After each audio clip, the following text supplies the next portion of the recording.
Desde que empezaron a ejercer como tal, los historiadores del diseño fueron muy activos en la búsqueda de un enfoque de la historia que se apartara explícitamente de los modelos interpretativos de la arquitectura y el arte, procediendo a investigar el fenómeno del diseño en términos de consumo y recepción.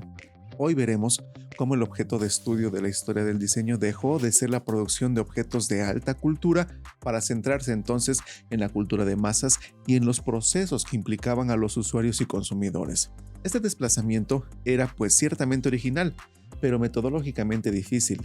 La historia del diseño había nacido impregnada de unos enfoques que ponían un gran énfasis en el estudio del creador y el objeto artístico. Pero, si bien investigar la materialidad de los objetos y su producción era relativamente sencillo, mucho más problemático era investigar procesos que no tienen entidad física, como por ejemplo los intercambios simbólicos que tienen lugar en el acto del consumo. El desplazamiento de la historia del diseño de lo oculto hacia lo popular fue sobre todo una aportación de los historiadores y críticos británicos, primero ellos y después norteamericanos. Su origen se remonta a los años 60 con la emergencia de la cultura pop. Así que, antes de entrar en el examen de los trabajos que investigan la relación entre el diseño y consumo y que por lo tanto lo relacionan más con la cultura de masas que con el arte, debemos hacer una mención al trabajo pionero que realizó Rainer Banham. Este historiador de la arquitectura británico, que había escrito uno de los textos fundacionales de la historia del diseño, Teoría y diseño en la era de la máquina, también había sido uno de los fundadores del Independent Group de Londres, al que se atribuye la formulación de la estética del pop art. Banham fue uno de los primeros intelectuales en interesarse sinceramente por los gadgets tecnológicos y los productos de consumo americanos, o por lo que él llamaba la estética de lo prescindible. La expansión de la sociedad de consumo, con su énfasis en el simbolismo del objeto y las aspiraciones del consumidor, eran dos cuestiones que, según él, estaba convirtiendo los discursos del movimiento moderno basado en la tecnología y en la producción en algo irrelevante. Banham se vinculó relativamente poco con los historiadores del diseño, pero a mediados de los años 70 empezó a colaborar en el curso sobre diseño y cultura popular de la Open University británica. En los primeros congresos sobre historia del diseño celebrados en Newcastle y Middlesex en los años 70, Banham presentó unos trabajos sobre los automóviles norteamericanos, considerados por los historiadores del arte objetos de mal gusto, que causaron una profunda impresión entre los jóvenes historiadores del diseño de aquel entonces, obviamente, porque introducían en la nueva disciplina un elemento que no dependía completamente del periodo histórico ni de los fundamentos teóricos del movimiento moderno. El movimiento pop despertó en los intelectuales el interés por la cultura de masas, entendida como la auténtica cultura popular del siglo XX. Esta era una primera ruptura de la noción del diseño entendido como alta cultura de la modernidad. Una década más tarde, durante los años 80, empezaron a formularse con más precisión las teorías sobre el consumo y la recepción del diseño que había apuntado Walker en su libro Design History and the History of Design, cuando en el 88 apareció por primera vez la revista Journal of Design History. Ya existía en Gran Bretaña una masa crítica de profesionales interesados en convertir la historia del diseño en una disciplina original, independiente de la historia del arte. Prueba de ello era la publicación de 3 obras que se habían desenmascarado claramente del relato pevsneriano. Por ejemplo, primero, Objetos del Deseo de Adrian Forty, que se proponía hacer una historia social del diseño examinando su papel en diversos contextos: el hogar, la oficina, la empresa y a lo largo de diversos procesos, la mecanización, la diferenciación, la higiene, la electrificación, entre muchos otros. Luego, en segundo lugar, Introducción al diseño y la cultura de Penny Spark, en donde ella apuntaba la idea de que el moderno concepto de diseño se había originado en el mercado. Un tercer texto era El diseño del siglo XX, de Jonathan Woodham, un relato sobre el cine en el siglo XX que ponía mucho énfasis en su recepción y consumo y que se propone investigar el impacto del diseño en la vida cotidiana. Este enfoque llegaba, por ejemplo, a relativizar mucho los logros de la Bauhaus y las vanguardias, dado que su impacto social fue muy limitado. Estos 3 trabajos situaban a Inglaterra a la cabeza de la innovación en lo que se refiere a la historiografía del diseño, porque propone unos métodos radicalmente diferentes. Hola a todas y todos, muchas gracias por visitarme y tomarse un momento para platicar. Mi nombre es Jesús Méndez y el día de hoy estaremos hablando de la historia del consumo y de la cultura de masas abordados desde la perspectiva del diseño. Obviamente el tiempo nunca es suficiente para abarcarlo todo, pero intentaremos dar nociones generales para después, ojalá y ustedes por su parte, puedan profundizar mucho más en el tema presentado.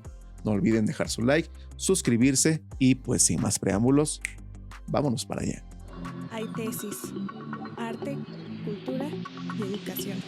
Pero además del pop u otros factores que determinaron el giro de la historia del diseño, es el consumo y la cultura de masas, sobre todo en los países anglosajones. Muchos de los años que estaban realizándose en los años 80 en Inglaterra hacían eco del desarrollo de los estudios culturales impartidos en el Centro para Estudios Culturales Contemporáneos de la Universidad de Birmingham.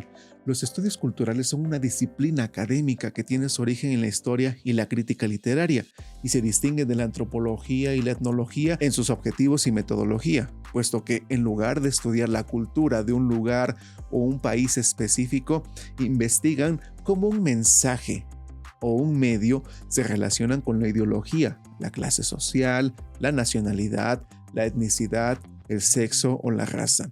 Trabajan con un concepto ampliado de cultura, ya que no solo contemplan la alta cultura y la cultura popular, sino también, y muy específicamente, los significados de las prácticas de la vida cotidiana.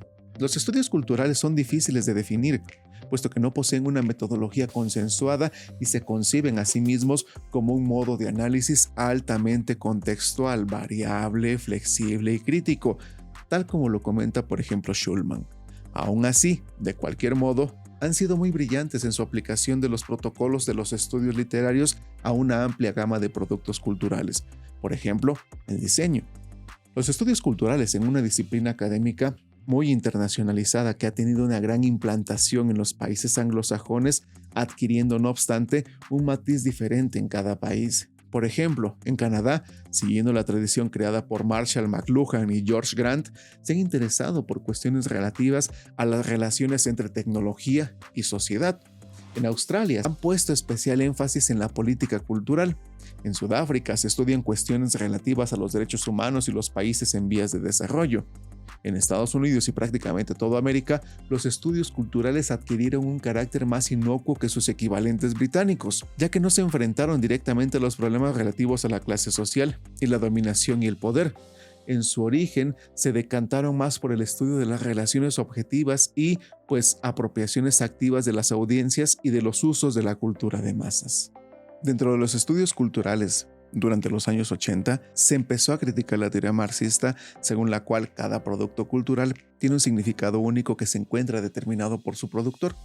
Este concepto fue desafiado por la idea de que, de la misma manera que el lector añade significado a lo que lee, el consumidor añade significado a lo que consume. Desde este punto de vista, el consumidor no es un ente pasivo, sino que puede apropiarse, aceptar o rechazar el significado de un producto. El desplazamiento del objeto de estudio del mundo de la producción de los objetos culturales hacia el consumo de objetos culturales tuvo una influencia indiscutible en la historia del diseño, pues proporcionó nuevos métodos de interpretación. Los estudios culturales entonces dieron un impulso definitivo a la investigación de las culturas urbanas, el fenómeno de la contracultura y las manifestaciones de las clases populares. Igualmente, favorecieron la percepción del consumo como un modo cultural activo y no pasivo como proponía la tradición marxista. Sin embargo, a pesar de sus logros, los estudios culturales no están exentos de crítica. Uno de sus problemas es la indefinición, puesto que a menudo, como comenta John Frow, se solapan con los estudios de la cultura de masas, la historia cultural, geografía cultural, sociología de la cultura, los estudios sobre política cultural e incluso con ciertas formas de etnografía.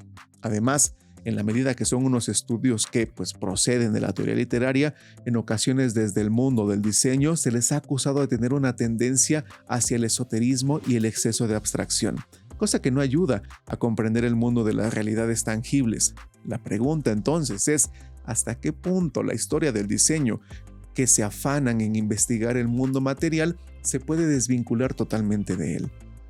En el 98, Jeffrey Meikle hizo unas interesantes reflexiones sobre lo ideal y lo material en el diseño. El eje de su investigación habría sido el streamlining, entendido no solo como la reducción de la resistencia al deslizamiento de los fluidos, sino también como metáfora de la reducción de la resistencia a las ventas y el deseo de la gente de deslizarse suavemente hacia el progreso del futuro.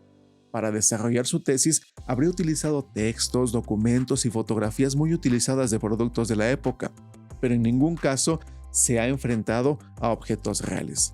Años más tarde, con la intención de escribir una historia del plástico, empezó a comprar cacharros en mercados, a adentrarse en la experiencia material del diseño y a fundamentar sus enfoques en el mundo de lo real.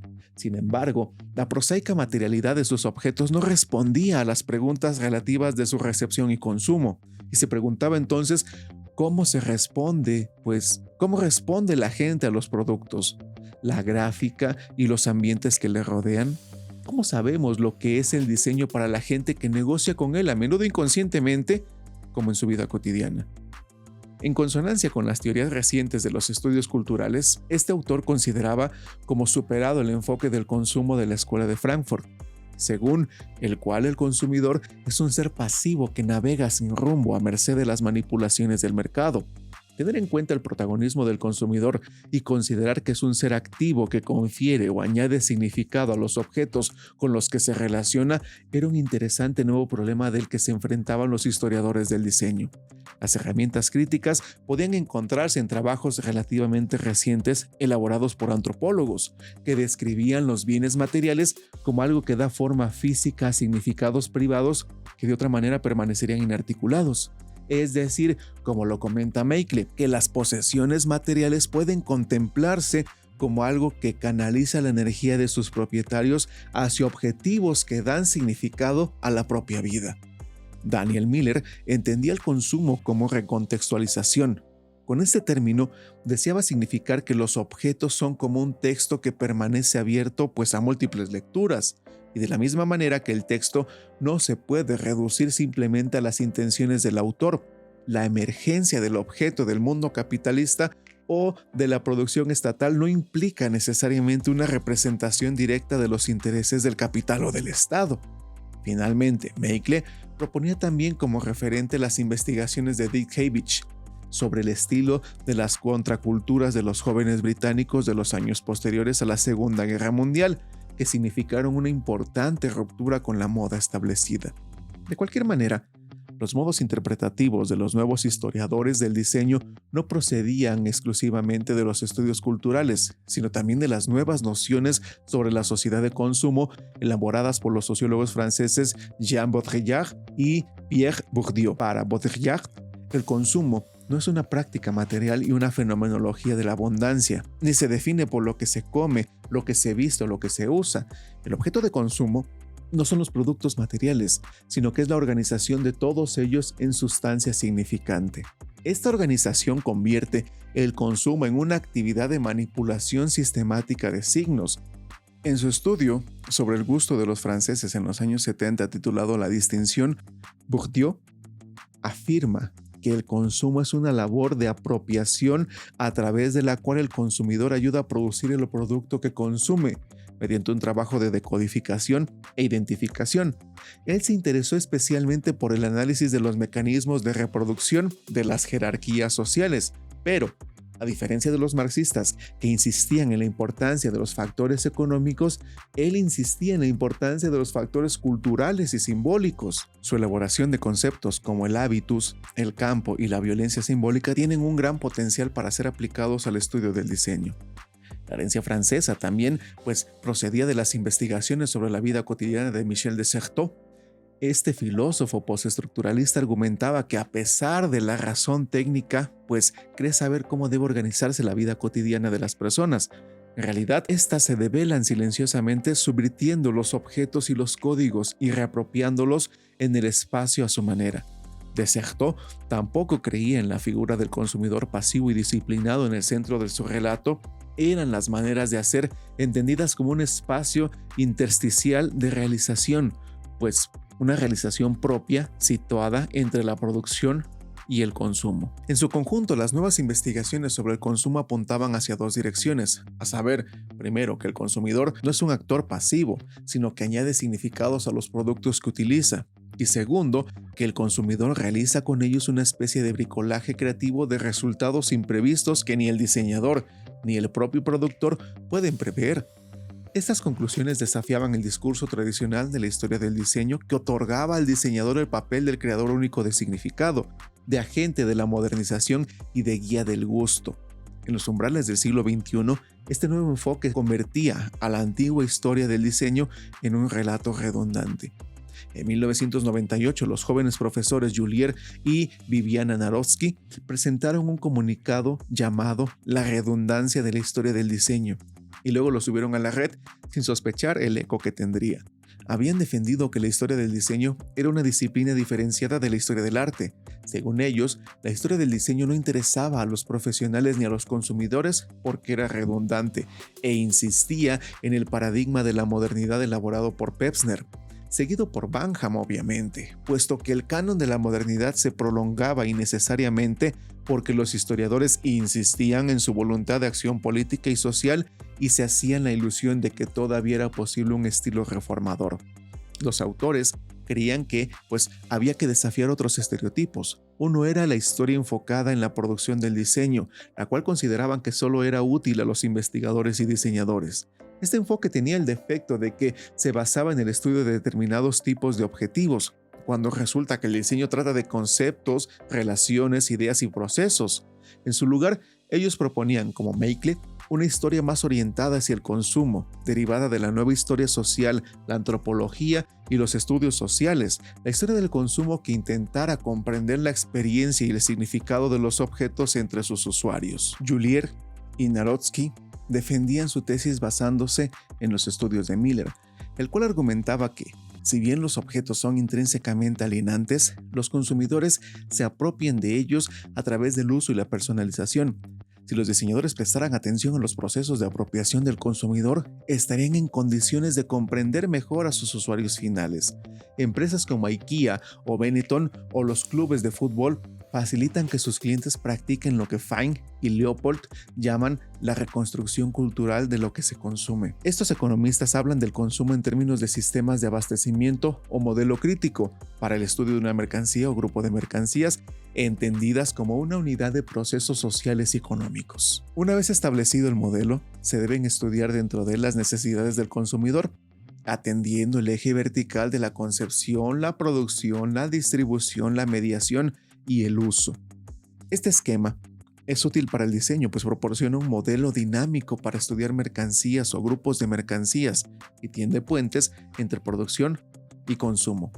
El texto partía de los planteamientos anteriores y además proponía orientar las investigaciones históricas sobre diseño hacia el concepto de flujo, según la terminología empleada por Manuel Castells y Raymond Williams. Esto quiere decir ver los objetos no como entes aislados, sino como pertenecientes a una interminable corriente de relaciones visuales y materiales que circulan por una multitud de vectores. Esto no es una tarea imposible, si el terreno está bien delimitado, obviamente. Según Julier, cuando nos encontramos ante un sistema de abastecimiento muy cerrado, las narraciones y discursos bien entrelazados que van desde la producción hasta el consumo, pasando por la distribución y la divulgación, son fácilmente identificables. Por tanto, la historia del diseño no debe privilegiar el estudio de la producción o el estudio del consumo, sino ir a un enfoque integrado y dinámico de los dos vectores. Finalmente concluye diciendo que, nos guste o no, debemos ver los objetos como parte de una estrategia corporativa en una cultura capitalista de consumo, es decir, como marcas. La historia del consumo es necesario para comprender el fenómeno del diseño en toda su complejidad, así como su implicación en el tejido social. Sin embargo, hay que advertir que genera un tipo de relatos que tienden a obviar el pensamiento político, social e intelectual de los diseñadores o de las instituciones y que no sean una parte desdeñable de la historia del diseño. Investigar el diseño desde la perspectiva del consumo y la recepción equivale a investigar la historia social, la cual es una parte muy importante en la historia del diseño, pero no lo es todo. Muchas gracias a todas y a todos por haberme acompañado hasta este momento de la plática. Espero que haya sido de su agrado. No olviden regalarnos un like, suscribirse y dar clic en la campanita para que les lleguen notificaciones de temas nuevos, así como cuando estemos transmitiendo en vivo. Mi nombre es Jesús Méndez, saludos y nos vemos en el próximo tema. Hasta pronto. Hay tesis, arte, cultura y educación.